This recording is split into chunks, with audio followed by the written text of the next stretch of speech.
Now we want to put a involution on the M of G, similar to what we did when we do the involution on the L1 of G. So let's start with the definition. So for every, say, lambda inside the M of G, okay, so let's define the following. So again, let's use the notation lambda check of a set E. Well, that's essentially equals to the lambda of E inverse. And then I do the conjugate, okay? You can convince yourself why this is, again, a random measure, again, because this is complex value. You take the conjugate, doesn't really change anything. When you have a bunch of disjoint set, their inverse are going to be disjoint as well. And then finally, because the inverse is a homeomorphism from the G to G itself, so it doesn't really change things about the radon. Okay, so lambda hat, lambda check is going to be inside the MG again. And one thing, if you want to talk about, well, what's this lambda check when you want to integrate a function? So if you want to integrate, say, f of x, d lambda check of x, okay, that's essentially integrating the f of x inverse d lambda bar of x. Okay, take the conjugate of lambda, and then you integrate the f of x inverse. Okay. All right, so I want to show that essentially this is the involution on the M of G, okay? So recall involution requires to be conjugate linear, and when you do the double involution, you get it back. And then when you do the involution of a product, is equals to the product of the involution, but in the reversed order, okay? Conjugate linear, and when you do the double involution, you get the original measure back. That's kind of trivial. So let's just check that when you do the involution of a product, then you get the convolution of their involution actually in the reverse order. Okay, so let's consider the following. So let's consider integrate some f respect to the involution of two measures. So let's say lambda and nu, and then I do the involution of this convolution. Okay. So just write out the definition. So this is the integral of, say, f of x inverse, d of lambda convolute with nu at x, but you do the convolution, but you do the adjoint, the conjugate, okay? So by our definition, so this is the integral. If you replace the x inverse dx by a product of, say, x and y, okay, this f of xy inverse. And what you do is the first one is the lambda of x.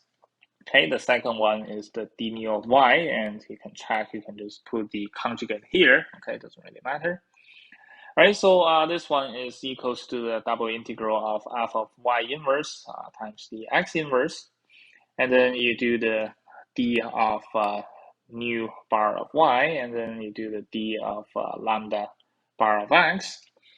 And because the way you define the integral, the involution, so when here you have a integrate respect to lambda bar of y, and then you have a y inverse, you can remove the y inverse to y, and let's basically integrate respect to the involution of nu, okay?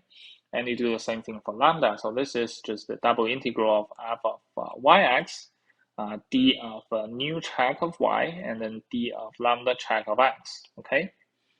And again, so the integral here, the whether you put the nu first or lambda first doesn't really matter. What matters is that the first variable here, the x, corresponds to the nu check, and the second one, the x, corresponds to the lambda check. Okay, so by definition, this is equals to integral of f of, say, x, d of nu check convolute with lambda check of x. Okay.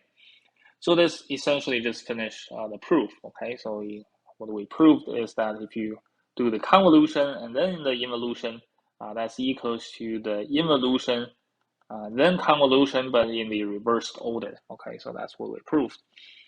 Okay, so this essentially finished the proof that you now have a Banach star algebra structure on the M of G, okay? And before we move on, I actually want to do one more thing, is that actually we can embed this L1 of G inside the M of G, okay? So inside the M of G. Okay, so M of G is usually a really big space. Okay, L1 of G is much smaller. Okay, so the embedding, I kind of already mentioned it before. So you give you a L1 function. What I do is I multiply the L1 function by the left hard measure. Okay, so this is the left hard measure on your G. Okay, so left hard measure.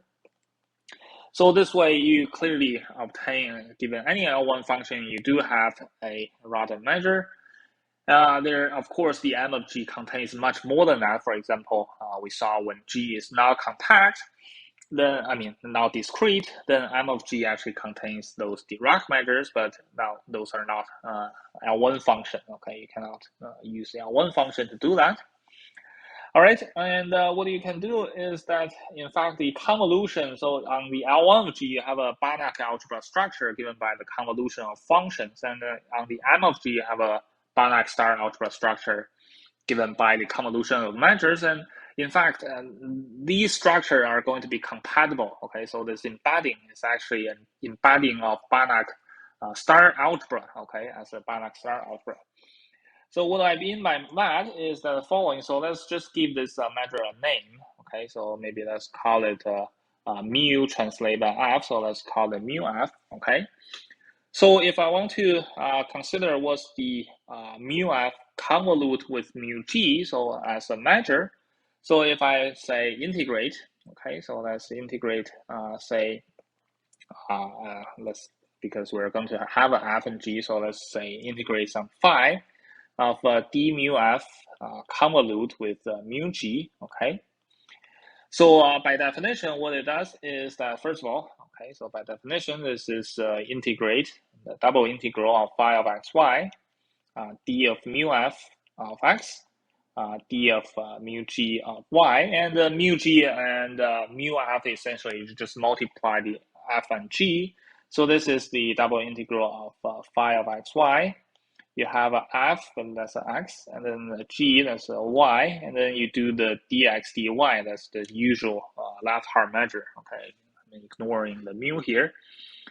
All right, so what you can do here is the following. So let's group them up a little bit. So let's use the left translation of the x.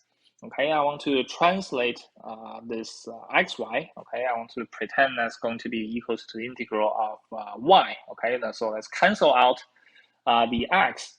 So basically, I'm doing a change of variable. The y, it becomes the x inverse of y. And again, I have a left hard measure. I can just do that.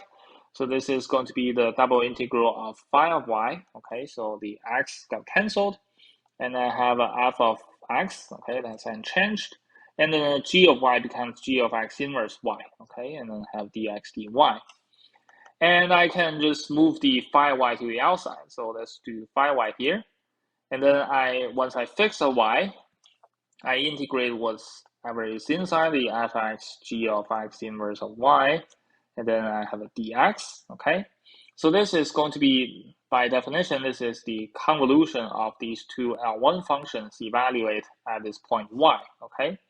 So this is essentially integrate phi of y of my convolution of the functions, these L1 functions dy, okay? And that's by definition, that's just the integral of phi with respect to d mu of the convolute with g, okay?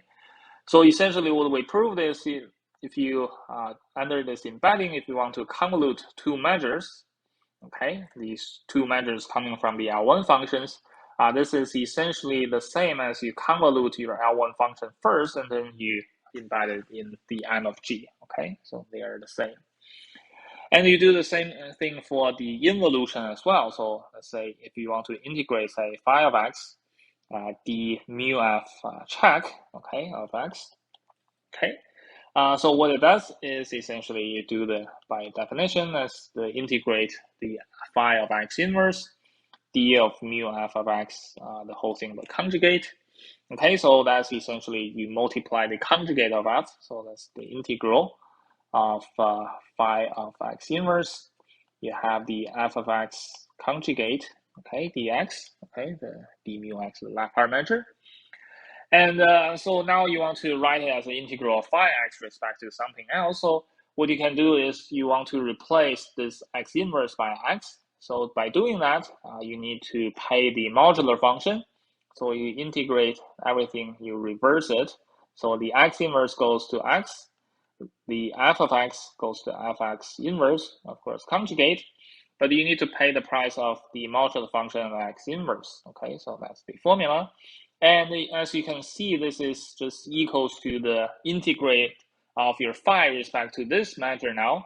And the thing here, the L1 function, basically fx inverse conjugate multiplied by the modular function, that's our definition of the f check of x. Okay, that's how we define the f check. So this is the integral of phi respects to d mu f check. So basically, we also proved that the mu f, this whole thing check, is equals to the mu of f check. Okay, so oops, mu of f check. Okay, in other words, the measure, the involution of the measure is the measure of the involution. Okay, so this finish.